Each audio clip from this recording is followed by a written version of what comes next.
Salam sejahtera di dalam kasih Tuhan Yesus. Anak-anak, bagaimana kalau kalian mendengar satu cerita yang sebenarnya itu adalah hal yang bohong? Tentu mengecewakan, bukan? Tetapi ada orang-orang tertentu yang memberitakan hal yang tidak benar. Tetapi hari ini Tante akan memberitakan firman Tuhan, sesuatu yang sungguh-sungguh terjadi, walaupun beberapa orang menutupi kebenaran itu. Alkitab menceritakan, pada waktu Tuhan Yesus sudah dikuburkan,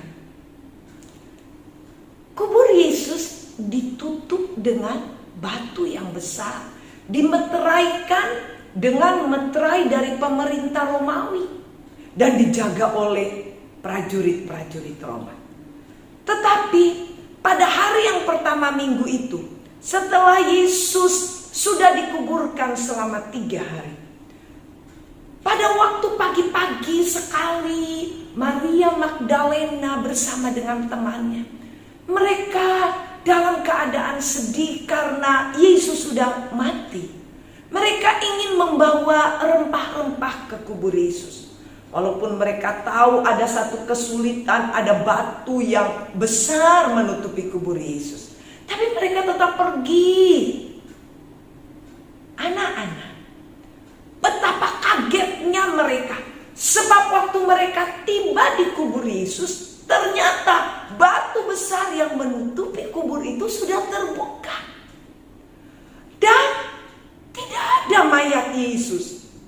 Ternyata pada waktu Maria Magdalena dan temannya sedang dalam perjalanan, sebelum itu terjadi satu peristiwa yang besar.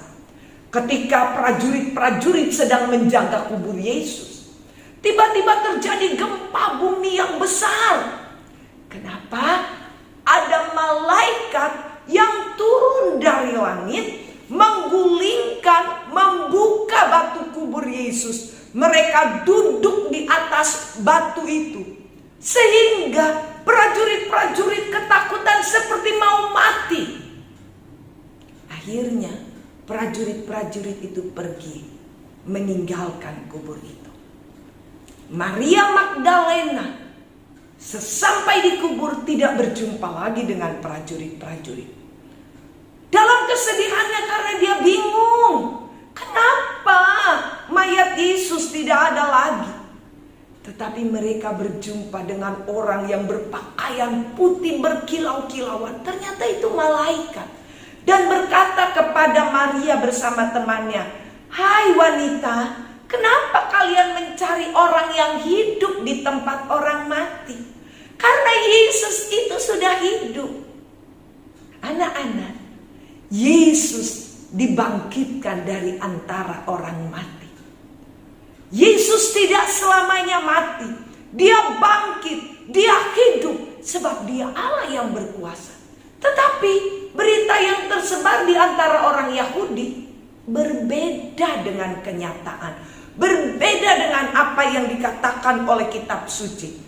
Karena pada waktu prajurit-prajurit ini dalam keadaan takut, mereka lari ke kota, ingin memberitahukan kepada imam-imam bahwa Yesus, kubur Yesus sudah terbuka. Dan itu bukan dilakukan oleh murid-murid, tetapi oleh malaikat yang turun dari langit.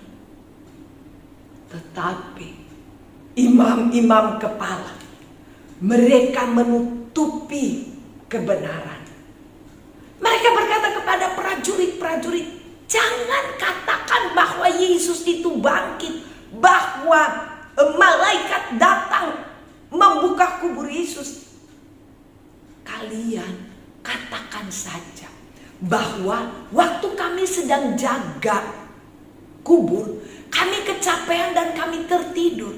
Nah, di saat kami tertidur itu, murid-murid Yesus mencuri mayat Yesus dan menyebarkan berita bahwa Yesus bangkit." Tapi prajurit-prajurit itu katakan, "Tidak bisa. Kami tertidur waktu sedang bertugas menjaga. Kami bisa dipecat oleh komandan kami, berbahaya untuk karir kami. Tetapi imam-imam itu hanya berkata, tenang, soal komandan kamu itu urusan kami. Jadi ini uang untuk kalian.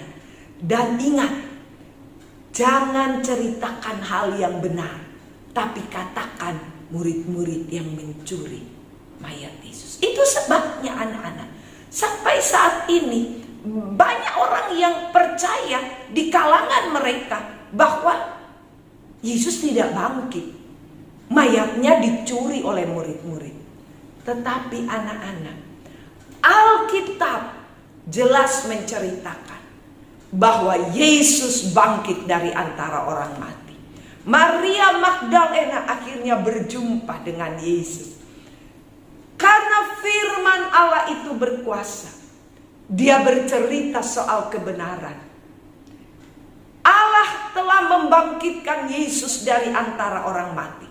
Dan kepercayaan kita akan kebenaran firman Allah ini memberkati kita, mendatangkan keselamatan bagi kita.